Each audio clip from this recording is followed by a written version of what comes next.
Hello, good afternoon. Welcome to JoyNews Today. We're coming to you live from our studios in Kokomlemle. We're on DTT because we're free to on DSTV channel 421 and Go TV channel 124. We are your home of independent, fearless and credible journalism. Coming up this afternoon, local government minister rallies the public to participate massively in the upcoming district level elections as he urges the media to devote much attention to the election. Meanwhile, MPs are concerned the lack of partisan politics at the district level is a major cause of the apathy.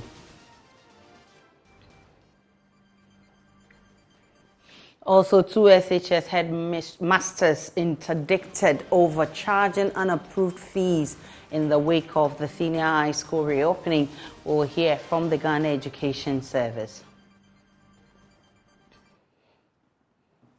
Plus, one person believed to have died after the truck ran into a billboard at Angnoga Junction in Kumasi. We have reports from eyewitnesses. We have details plus business, sports, world news and showbiz coming up this afternoon. We're also live on Facebook, YouTube, Instagram and X Spaces at JoyNews on TV. My personal handle is @Danana Aisha. Please stay for details.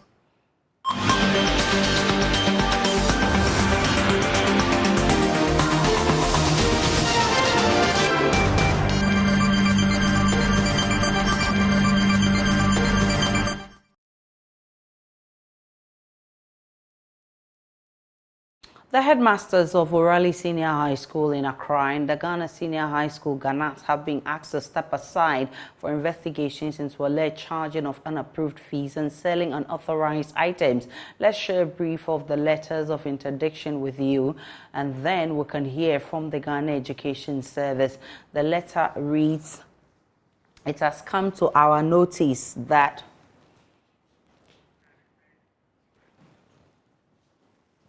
the collection of unauthorized monies at Orali Senior High School as part of the admission process. Based on the above, as the Code of Conduct stipulates, you are to step aside for investigations to be conducted. You're hereby directed to hand over all properties of school to the Municipal Director of Education, Lejo Kuku, in the interim, who will take oversight responsibility of the school for the period of your absence," and is signed by Mr. Stephen Abamfo. He is the Acting Director of Education, Greater Accra Region. Our Public Relations Officer of the Ghana Education Service, Cassandra Chum Ampofo, says investigations are far advanced, adding the two will face stiff punishment if found culpable. These heads, as you rightly indicated, had certain items unauthorized, and then they selling on their school campus. In the case of Ghana Senior High School headmistress, she asked the students to go to school or to report in their office, that's their home attack. And when you get to school, you are asked to change over, buy a ceremonial cloth. They claim it's a ceremonial cloth, and then track it. And then if you do not buy, it means that you are forced to go back home.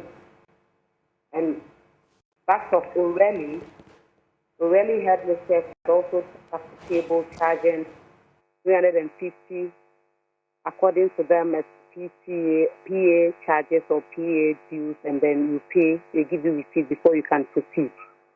And so these are all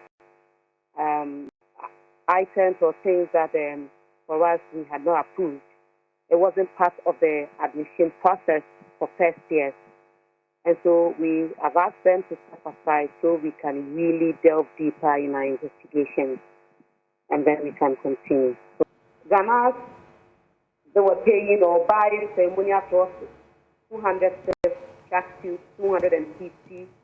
And so once you get on campus, you need to buy these items. And then already you need to pay 350. So this is the first or the initial investigation that we have established, and then we need to delve deeper. Reason why we've asked them to step aside so we can have that launch that skill investigation into why they have to sell these items and why they have to also let the Form 1 pay before they can continue the admission process. Without these processes or without paying or buying these items, it means that you cannot complete your admission process. And some are back. Presidential Advisor on Health, Dr. Anthony Nsiah-Asare, says there will be successive commissioning of health infrastructure under construction in the Ashanti region in 2024. He assures the government is committed to providing funding for the completion of all the projects, especially those that have long missed their completion dates.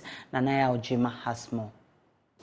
The Kumawu and Fomena district hospitals are among health facilities funded under the United Kingdom export financing. According to the NPP government, only $38.3 million of the total $175 million allocated for the 7 facilities were found in the coffers when the party assumed power. This amount, the government claimed, was inadequate to complete the facilities, hence an audit of the projects before funding is released for their completion. In April 2020, the Health Minister, Kwaku Agyeman-Manu, addressed the media. Honestly, if you have borrowed money for the state to do work, and you could easily have evidence to say that it is not likely you will have for money, I think there was a need for you to look at it before you continue work. Other than that, 30 million couldn't have completed the rest. So where will you find money to put back in? But to be very, very nice when next year the commissioning is going on concurrently. You do this one, maybe today, the following week, another one, and that time agenda 1 will also be commissioning. So you see a lot of commissioning galore of health infrastructure. That's one of the most important things that has happened to this country. Construction of the Kumawu District Hospital, reaching over 50% completion, was halted for years, exposing the structure to harsh weather conditions. Presidential Advisor on Health, Dr. Anthony Nsiah-Asare, provides updates after the government provided funding. Kumawu is finished, and Kumawu, they are doing the testing, and Kumawu Fomena will be also commissioned at the same time or concurrently. The Fomena Hospital, which is captured under the same funding, was about 95% complete before it was stopped for years. The 120-bed capacity hospital is now completed. Fomena is even completed. There are workers now there. Doctors and nurses are there. The first day they went there about a month ago, say they had 90 patients the first day. They are operating. There's a medical team there. There's a nursing team. Everybody is there. Commissioned? Not yet commissioned. The 250-bed capacity Sewa Regional Hospital and the 500-bed capacity Aferi Military Hospital, started in 2008, are yet to be completed. They are among 8 hospital projects costing $339 million under construction by Aerojet De Invest. JoyNews checks reveal poor road network and power supply are reasons for the delay in opening of the facility. Dr. Nsiah-Asare says the challenges are being resolved after a long wait by residents of Kumasi. Sevilla is virtually finished. The equipment are all in place. Sevilla, the only issue was the electricity and road network. Luckily, electricity is being connected. All the pylons are now being set up. I understand that the substation is finished, so they just draw the line and then connect it. The road, the gutters have all been done, and the one who is the contractor recently told me that he's going back to site.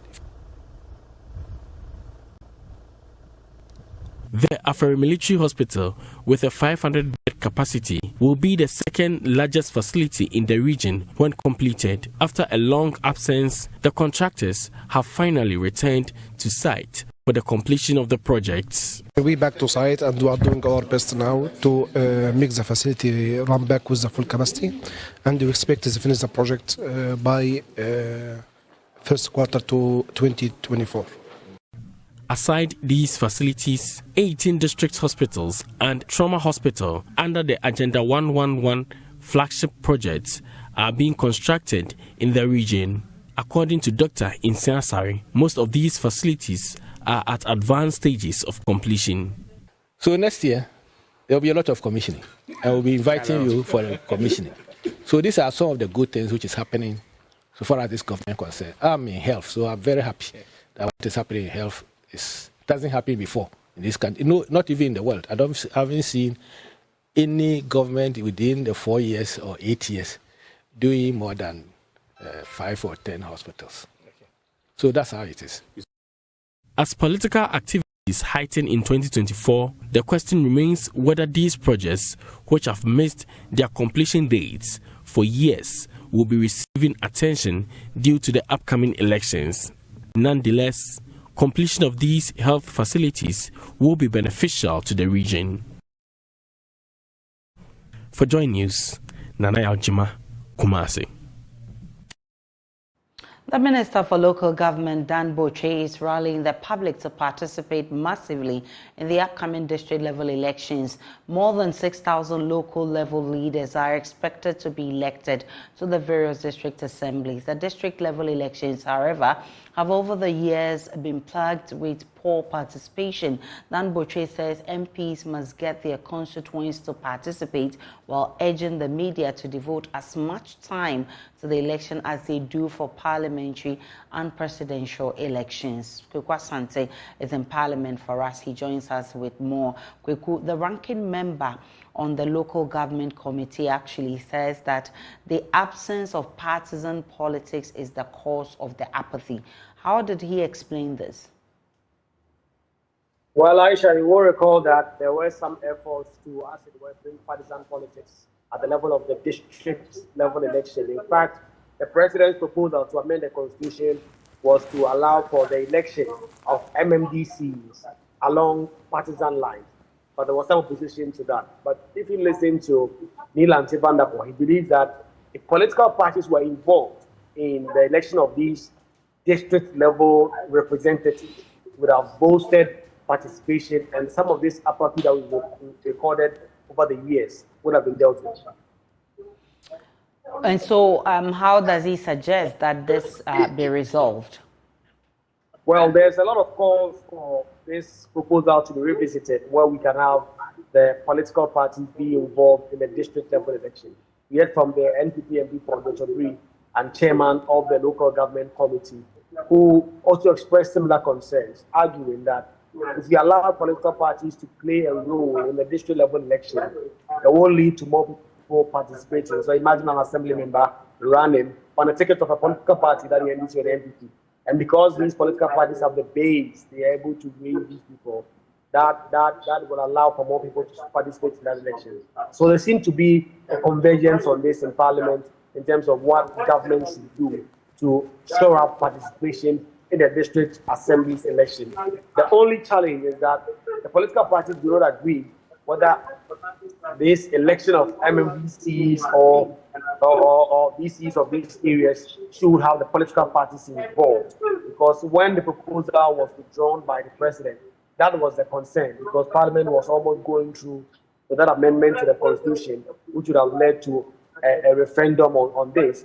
But there was a major disagreement in terms of whether the political parties, the NDC and NPP, should have that specific role in the election of MMDCs, whether a DC contesting, say, Ayawasu East or Ayawasu West, should have a political party backing them or should run on a ticket for a political party. That has been the part of divergence, and that is why these proposals have stalled. What else is the House considering today? Well, the House has just started sitting. There are questions, a number of them, for the Minister for Roads and Highways to come and answer about the poor states of roads in the country. There's also some disagreement now on the floor about the budget, whether as of yesterday, before that head count had been passed or not. The minority and majority leaders are arguing over that. Very shortly, we'll expect the Speaker of Parliament to make a ruling on that. But the big issue to be done on the agenda today is the question standing in the name of the Road Minister.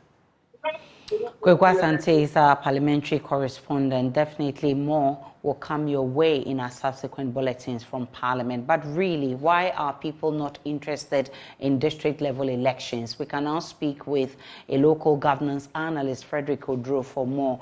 I'm grateful for your time, Mr. Odro. Why are people not interested in district level elections? Well, I will put it down to lack of effective mobilization. And I believe over the period, people see the local government system as just another extension of central government. Because in as much as we claim to vote for our members of assembly members directly, we realize that assembly members themselves don't have enough powers in their hands. Much of the powers lie with the chief executives, who control a lot of things that happen within the assembly system. So people feel alienated from the assemblies because they don't see their political expression being made at the local level, and that it is only what the government in power wants that will continue to persist. So I believe we need to take a look at the fact that we don't want our local level governance to be partisan. I mean, personally, I'm of the strongest belief that there is absolutely nothing wrong with partisanship. But it is the way we ourselves play our politics that makes it difficult for all of us. At least we've practiced this system for 35 years, since 1988-89 till date. Let us do an introspection whether the system we carved for ourselves when we were not in a democratic system can still work for us within a democratic system. We've tried to give assembly members the power to vote, to accept or deny the president of who becomes the district chief executive. But we know that at the end of the day, it's even breeding corruption, because many assembly members will take bribes from appointees and vote for them. And it creates just another layer of corruption for us. So I think we must look back at the system we fashioned for ourselves, saying that our local government system should not be partisan. And then look at the effectiveness that political parties can bring into our local government system, including effective mobilization of people to go out to vote, and also having a political system that can police the system and ensure that the right things are done. Otherwise, we'll continue to practice this, and the benefits we expect from it we'll never get. I'm grateful for your time. Frederick Odro is a local governance analyst, and he says that we must do a retrospection and really find out how we can get more people to join in local level elections. The Oforikro Municipal Assembly is evacuating traders along the Angloga Junction intersection in Kumasi after an accident killed one person on Thursday night. About 3 people are receiving treatment after sustaining injuries from that accident. A long truck carting agrochemicals veered off the road, rammed into a billboard which trapped some persons beneath it. To guard against such incidents, the local assembly has intensified efforts to evacuate the traders. Nanaya Ojima, who has been monitoring this for us, joins us with more. Nanaya, why is the evacuation being done now? So this is not the first time the Oforikro municipality is attempting to evacuate these people who have taken over the shoulders of the road. But unfortunately, anytime they do it or anytime they embark on this exercise, they have the people staging a comeback, and sometimes due to political awareness, they are not able to successfully carry out this evacuation exercise. But this time, the Oforikro Municipal Assembly says after the first phase of the evacuation, they will leave behind some security men and also people from their the planning units in charge of this area to ensure that the traders do not attempt to return to this area that have been accident prone for some time. So yes, you're talking about the area being an accident prone area. I mean, how long has this been? So the Angloga Junction is an intersection And for the past 2 months, we've recorded 3 different incidents of this nature where long vehicles, whenever they get there, they are unable to negotiate the case. So they either topple over or run into objects or human beings, causing the loss of lives and property on this stretch or at this area. So it's been a challenge. There have been other accidents that have been recorded that had smaller vehicles involved in them. So this time they are trying to ensure that they find lasting solution to the deaths that are being recorded at this area. That is why they are trying to evacuate all these people so that whenever these incidents happen, there won't be victims. Nana Ojima is our man with those updates. Let's still stay in the Ashanti region, but this time at Oforikrom, because residents of Apiedu, Apemso, Emina, and Kokobing in the Oforikrom municipality in the Ashanti region have been demonstrating against bad roads in the area and what they describe as bad leadership. They are particularly angry about the delay in completion of major road networks in the area, which they say has turned into a death trap. The protesting residents say access to health care, especially for pregnant women, is impeded by the poor nature of their roads. Clad in red, residents of Emina, Apiedu, Kokobing and Apemso marched along their communities, making brief stops at some areas to highlight problems in the municipality. Bridges constructed over huge drains within the municipality have deteriorated by flood waters. Some lives have been lost.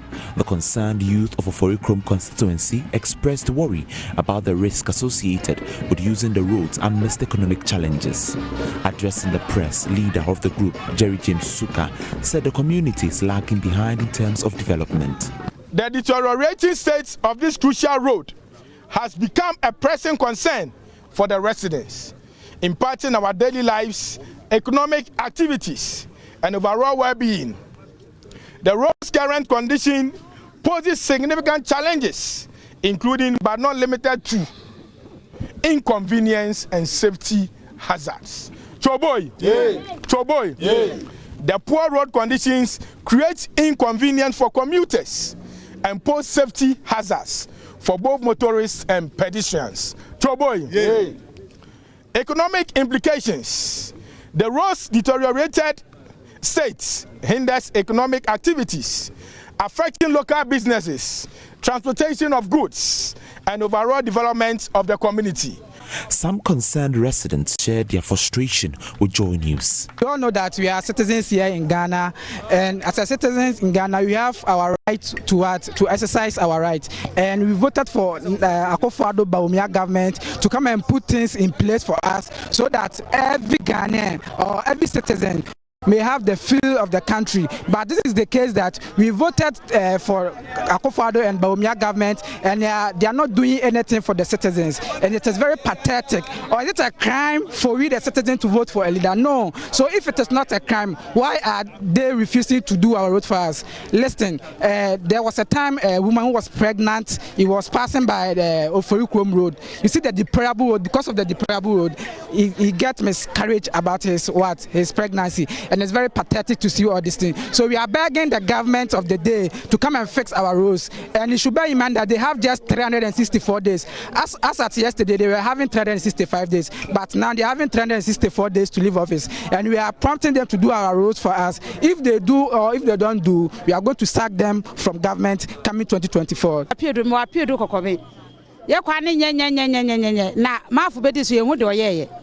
Na ye ka kire Akufo-Addo ne Bawumia ne se amambo no mu bu ne ye hu so amambo no mu bu no First House ne ye hu so o mu timi mu o mu so di frade so ne ye nkwala ne metra so ye kure ni mamambo sene no ade no o mo haya kuma sa e na okoto ade untimi to bronya ye se akoko baako 2 million 1.5 fade e kwan ne nye na adwuma bia nsu ni o man mu obi ye so beto ka kwan wa kwan ni nti ho ba bia wa se no beso ba ye beto ka na ma enu nya ne hawo na adwuma nsu ni o man mu ma Christian ra ma so sa eboa ne mrofo ka se bla adwuma akra bi na ese yen so a oti Akufo-Addo so sa mu 10% utwa bet na so sa di Akufo-Addo sa 10% no sa 10% ka na kwan ni na anya adwuma bia ye bet na etwa ni didi ucha be tell say dia na ku for asage mu 10% onye adwuma bia ma no asabe 10%. For Joy News, Nana Botwe Dankwa Yadom, Kumasi. From the Ashanti region, let's go to the Upper West region, where Paramount Chief of the Laura Traditional Area, Na Cabo III, has underscored the important role women play in the development of the society. He notes that in times past, issues of women were always relegated to the background, but the narrative, he says, has changed now as their views are included in most decision-making processes in the country. Na Cabo made the statement at the annual meeting of We Are the Solution country coordinators and leaders at Laura in the Upper West region. The Pan-African Movement of Rural Farmers, We Are the Solutions annual meeting of country coordinators and leaders brought together participants from 7 West African countries comprising of Republic of Mali, Senegal, Ivory Coast, Guinea-Conakry, Guinea-Bissau, Burkina Faso, and host Ghana. President of We Are the Solution was Madam Mariama Sonko, says the ball rolling, giving an overview of the meeting. The agroecology we are defending is a peasant one. Our aim is to defend the value and promote the initiatives of peasant farmers and play in the social movement and to denounce false solutions. Peasant agroecology is above all a body of living practice promoted by social movements with a common political objective. National Coordinator for Ghana We Are the Solution, Anita Suta, urged participants to work to better the lives of their people. As we deliberate, strategize, and envision, let us remember that our work extends far beyond these 4 halls. It reaches into the villages where women tend to crop and nurture families. It echoes in the laughter of children who taste the fruit of our labor. It echoes in the wind that carries whispers of change across the African landscape. Paramount Chief of the Laura Traditional Area, Napo Cabo III, averred that in times past, the importance of women in building our societies was overlooked. He stated that the narrative has however changed due to the advocacy role played by women groups in the country, such as Rural Women Farmers Association of Ghana and We Are the Solution. If we were to look at 10 years or 5 years ago, all national plans, there was not always any section on women issues. But it was through the advocacy of groups like yours and RUFAC, supported by United Nations and other agencies, that now every national development or economic plan, women's issues are beginning to take center stage. And thanks to your advocacy. A senior lecturer at the Sociology Department of the Simon Diedon Dobo University of Business and Integrated Development Studies, Dr. Constance Awimpo Akurugu, reading a speech on behalf of the Upper Regional Director of the Department of Gender, Cheritu Botwe, enumerated the barriers that are often to the development of women, calling for their removal. The West African sub-region is saturated with deeply entrenched male-dominant power structures and patriarchal beliefs, which combine sometimes with unfavorable government policies to limit women's involvement and effective participation in the agricultural value chain. In particular, sociocultural norms and customary practices that discriminate against women and girls lead to women having unequal access relative to men to productive resources and services, with the implication that women often have limited resource endowment and production systems, therefore are marked by simple technologies and low returns. Deputy Executive Director and Project Coordinator for the Center for Indigenous Knowledge and Organizational Development, CICOD, Banoku F. Daniel, pledged an unwavering commitment of his outfit to empowering women to improving their economic well-being. We still continue to work collaboratively with RUFAC to continue to address the issues of land access for women. From the Upper West region, let's go to the Bono region. A philanthropist and founder of Safe Zone Foundation, Victoria Opokosoro, has paid the medical bills of about 20 patients who were struggling to pay their bills at the Nkranza St. Theresa's Hospital. The humanitarian gesture, according to her, forms part of her way of giving back to society ahead of Christmas and calls on other able people to support the less privileged in society. Correspondent Anna Sabit has more. Vida Sando is a mother of 3. She's been on admission here at the Nkranza St. Theresa's Hospital for the past 2 weeks. Vida, whose accumulated medical bills has been a headache for herself and her husband, broke into tears after receiving the news of a philanthropist showing up to take care of all her bills.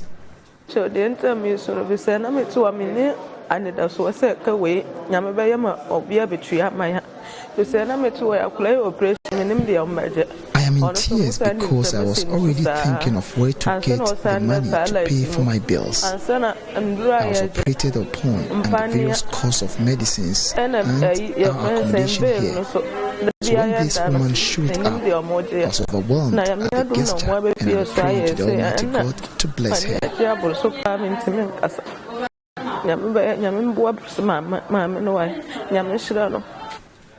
Another patient who has been a beneficiary to this aid is Elizabeth Nenemo.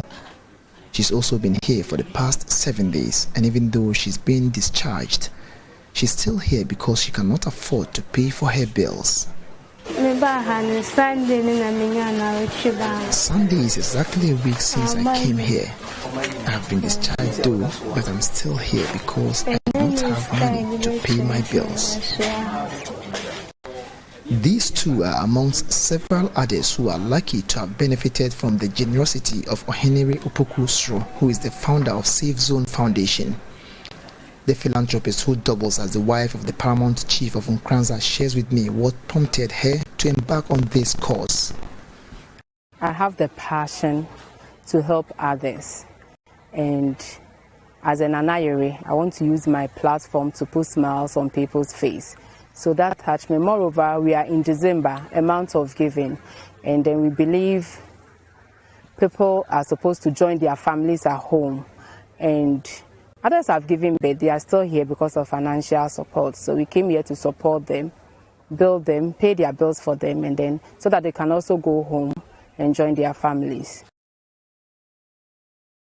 As part of as the 2023 year comes to a close, there is a need for many to renew their access to the National Health Insurance Scheme. To lessen their burden, Morgan's Miracles and Samson and Watson Foundation have renewed expired insurance cover and registered over 150 people as part of this year's December to Remember conference. There's more in this report. The implementation of the National Health Insurance Scheme in Ghana is geared towards ensuring equal access to healthcare services for all citizens. The NHIS strives to provide financial risk protection, diminishing the economic barriers preventing individuals from accessing essential medical care by lessening the burden of out-of-pocket expenses. As the year draws to a close, many less privileged individuals find their NHIS coverage expired, while others are yet to enroll on the scheme.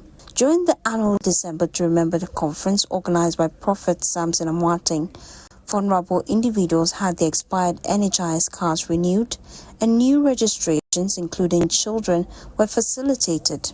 Beneficiaries hailed from the Greater Accra, Volta, Eastern and Northern regions. This charitable initiative was sponsored by Morgan's Miracle and the Samson Amwating's Foundation, both dedicated to bringing comprehensive healthcare, education and wellness globally. The arms of these foundations have extended aid to beneficiaries across Africa, America and South Asia.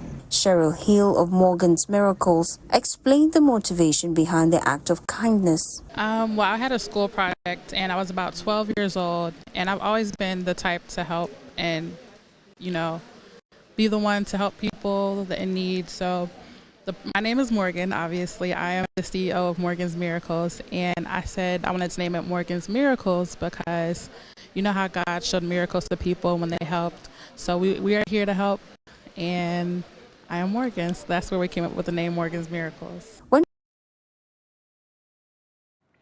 And we'll take a break on JoyNews Today. We'll bring you business shortly.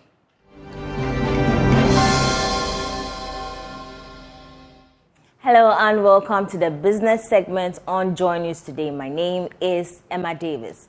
A new ride-hailing service called Supreme Taxi has been launched in Ghana. The Supreme Taxi app, according to owners, has a competitive advantage over other ride-hailing services as it has unique inbuilt features that ensure the safety of both passengers and drivers. According to Customer Support Officer at Supreme Taxi, Gloria Aite, drivers of the company are vigorously assessed to ensure that customers have a good transport experience. Here's more from the launch. Supreme Taxi is a dedicated transport management portal for companies and Ghanaian users, which has a lot of unique features. The app provides maximum security to customers as it encompasses features that can help track vehicles in times of emergency. In an interview, Customer Support Officer at Supreme Taxi, Gloria Aite, said the company is interested in the safety of customers, and that informed their decision to assess drivers who utilize their services. Supreme Taxi is a Ghanaian taxi rep, and basically we're just trying to ease the pain of drivers, and we're trying to give them great commission to help them earn a great living. Safety is our most top priority here at Supreme Taxi. We have vigorous vetting processes that we've taken our drivers through, and we also have excellent customer support, and we have inbuilt tracking features that really help, you know, the passenger and the rider to ensure safety with our riders. A driver, Michael Johnson, urged other drivers to use the app in order to enhance their living conditions. Supreme is charging the lowest commission rates in the market, 15%. And as a driver, I've been able to make 500 cities aside from sales. So I've been able to get 300 cities for completing 10 trips a week as a driver. And I've been able to refer 2 of my friends, which has downloaded the Supreme app and also come on board. So I've gotten 200 cities, all aside my daily sales. So driving with Supreme has really been nice. The Supreme app is very easy as a driver, easy to go through, easy to register, simple requirements, and faster registration. And in fact, Supreme is really amazing. The Supreme is bringing something new and unique to town. So I will urge my fellow drivers to come on board Supreme, enjoy this free 300 cities. Riders are assured of a 30% bonus off their first 5 trips, while drivers stand the chance to earn 15% commission on their first 10 trips.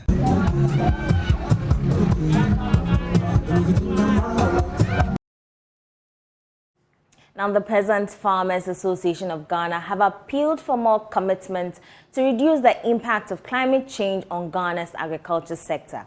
According to them, output will increase marginally with the provision of efficient systems to produce throughout the year. Head of Programs Bismarck Owusunorte called for more investments for the sector when he spoke to Joy Business at a CSO post-budget review. If you look at the products, we pay more attention to the poultry and then the rice. Now, if you look at the rice value chain, currently there are a lot of rice farmers who even have paddy rice, but are not getting markets. So imagine if there was a system in place to ensure that all rice farmers have their rice produce bought and stored. Imagine there's a system where we are able to produce rice sustainably across the year. So imagine we have adequate irrigation facilities, we have good mechanization, we have adequate milling facilities, we have a strategic stock to store rice. What it means is that our farmers can produce to meet the local demand and even have some for storage. I think that what government can do to get the full backing of people like us on the airline is to give us clearly the short, the medium, and long-term plans for rice production.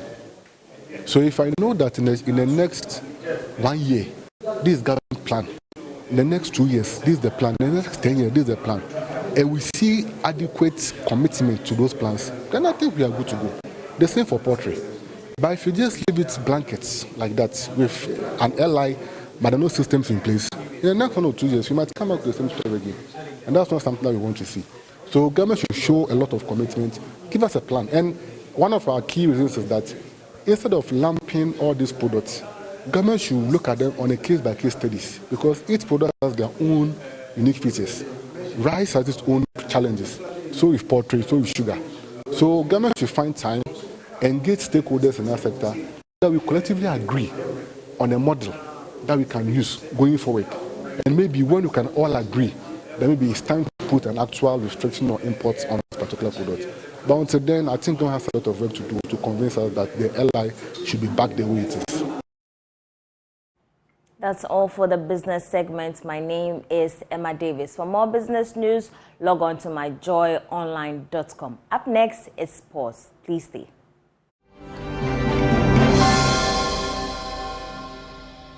Let's do sports now on JN Today. My name is Haruna Mubarak. Now, Hearts of Oak will host their rivals at Asante Kotoko on Sunday in the Ghana Premier League. The match comes off at the Baba Yara Sports Stadium, with Hearts playing as the home team following the temporary closure of the Accra Sports Stadium by the National Sports Authority. Here's a preview of the Super Clash. Hearts of Oak and Asante Kotoko score it off. The two teams will go head-to-head on match day 14, with each side eyeing the 3 points. However, the match means more than just securing a win, as bragging rights will also be at stake. Encounters like these typically spark banter between football fans, and Sunday's clash won't be an exception. Currently, Kotoko and Hearts are placed 7th and 8th respectively on the Ghana Premier League table. Corner kick quickly effected, and that's the first goal for Brecum Chelsea, and they are Hearts of Oak players. Heading into the game, Hearts have secured just 3 wins from 13 matches, reflecting a winning rate of 23%, along with 7 draws and 3 losses. The Phobians have also been eliminated from the MTN FA Cup. Following their recent defeat against Aduana FC, Hearts will be eager to rectify their wrongs with a win on Sunday. On the flip side, Kotoko have won 6 games, boasting a winning percentage of 46 with 3 draws and 4 losses. The Porcupines entered the game with heightened confidence, having secured 3 consecutive wins, the latest being the victory against Brecum Chelsea. Ibrahim, the goal scorer, sets up the pass, and then it's a long ball forward. Kofi Asma is under some amount of pressure. Accra has to put the win the contention, and it's goal number 2!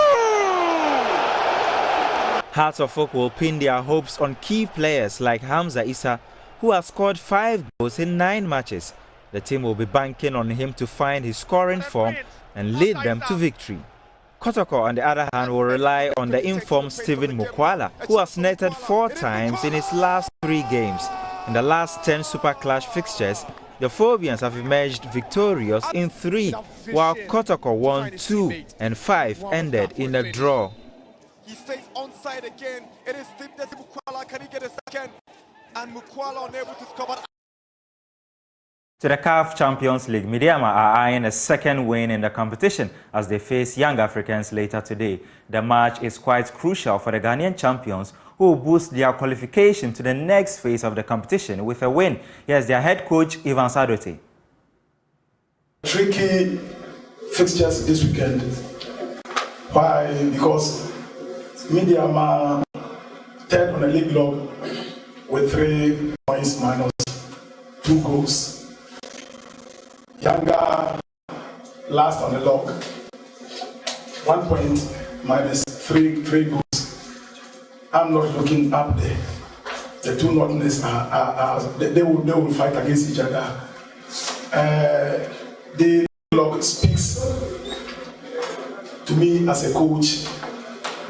They need to prepare, or they need to set up, because at the tail end, 2 teams will qualify to the next round.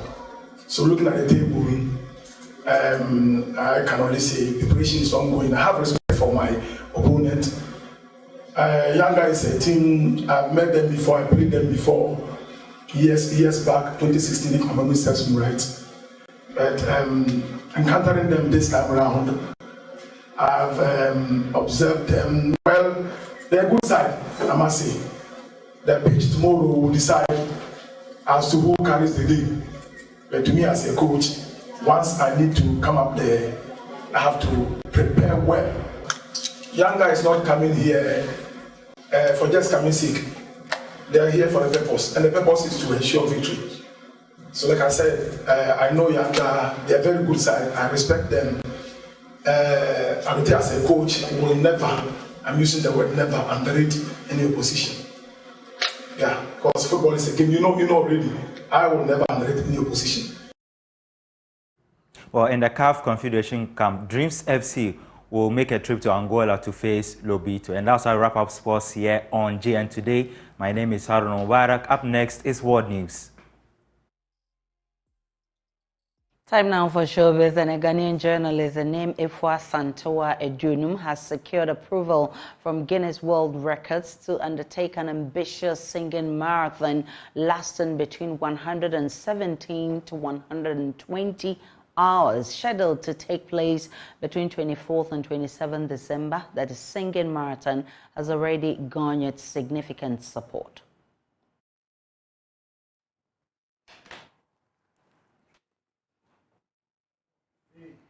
The Guinness World Record for the longest singing marathon by an individual may be broken this December and possibly by a Ghanaian. The current record holder, Sunil Wagmer, an Indian, sang for 105 hours, but Efua Santoa wants to surpass this feat and sing for 117 hours.